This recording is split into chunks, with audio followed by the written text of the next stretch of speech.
ইস কি যে গরম পড়ছে, একটু বাতাসও নেই। ম্যাডাম ডাব নেবেন? আমার গাছের ডাব, অনেক ভালো ডাব, নেন না একটা ডাব।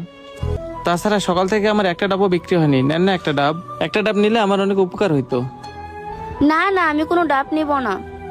ম্যাডাম নেন না একটা, ডাবগুলো আমার গাছের ডাব। তাছাড়া ডাবগুলো অনেক ভালো, এই গরমের ভিতর ডাবগুলো খেয়ে আপনি অনেক তৃপ্তি পাইবেন। দেই না একটা ডাব ম্যাডাম? এই ফকিরের বাচ্চা, আমি একবার বলছি না আমি ডাব নিব না, তাহলে এত কথা কেন বলতেছিস? তোকে ভালোভাবে বলতেছি, তুই আমার চোখের সামনে থেকে চলে যা। রিয়াজ, তুই এইখানে? রিয়াজ, আমি তো কিছুই বুঝতে পারতেছি না, তোর এই অবস্থা কেন? ভাই আমার কথা বাদ দেন, আপনি ইন্ডিয়া থেকে কবে আসলেন? আরে কি ব্যাপার, এরা দুজন দুজনকে চিনে নাকি এভাবে কথা বলতেছে? আরে আমি তো বাংলাদেশে 2-3 মাস হয়ে গেল আসলাম। আর আমি বাংলাদেশে আসানোর পরে তোদের অনেক খোঁজ খবর নিচ্ছি, কিন্তু কোথাও আমি তোদেরকে খুঁজে পাই নাই। আর তোরা যে বাসায় ছিলি, ওই বাসার আমি আঙ্কেলকে জিজ্ঞেস করছিলাম, তোরা নাকি ওই বাসা ছেড়ে চলে গেছিস, এই জন্য আমাকে ঠিকানা দিতে পারেনি ওরা।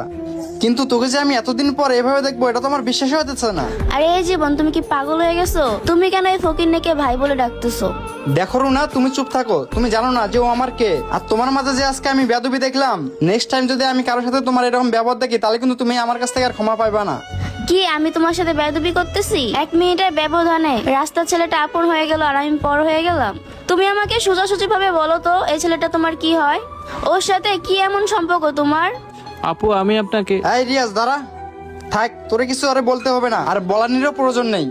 ওর কথা বাদ দে, তুই আগে আমাকে এটা বল, তোর এই অবস্থা কেন?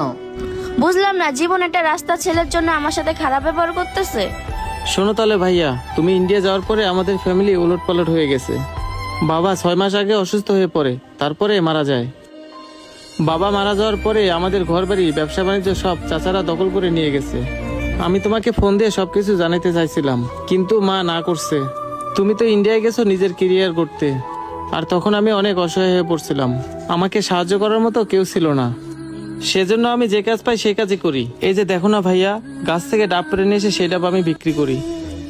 তাছাড়া সামনে তো কুরবানির ঈদ আসতেছে, মাকে একটা কাপড় হলেও তো কিনে দিতে হবে, কারণ মার এখন আপন বলতে আমি ছাড়া তো আর কেউ নেই। জীবন আমি বুঝলাম না, তোমাদের দুজনের মাঝখানে কি হচ্ছে, আমাকে একটু বলবা? তুমি আমাকে খুলে বলো তো, এই রাস্তা ছেলেটা কে? এই রুনা, চুপ করো। ও কোনো রাস্তা ছেলে না, ও আমার ভাই হয়। শোনো তাহলে, আমি যখন এই ঢাকা শহরে প্রথম আইছিলাম, তখন আমার এই ঢাকা শহরে আপন বলতে কেউ ছিল না। ঠিক তখনই ওর বাবা আমাকে ওদের বাসায় নিয়ে গিয়ে নিজের সন্তানের মতো করে লালন পালন করছে, আমাকে লেখাপড়া করে প্রতিষ্ঠিত করছে। ওর বাবাই আমাকে টাকা পয়সা খরচা করে ইন্ডিয়া পাঠাইছে ব্যবসা করার জন্য। আর এখন যদি আমি ওদেরকে মৃত্যুর আগ পর্যন্ত ইনকাম করে ওদেরকে চালাই, তারপর আমি ওদের ঋণ কখনোই শোধ করতে পারবো না। আর সেই তুমি কিনা ওকে রাস্তা ছেলে বলতেছো? জীবন, এসব কথা তুমি আগে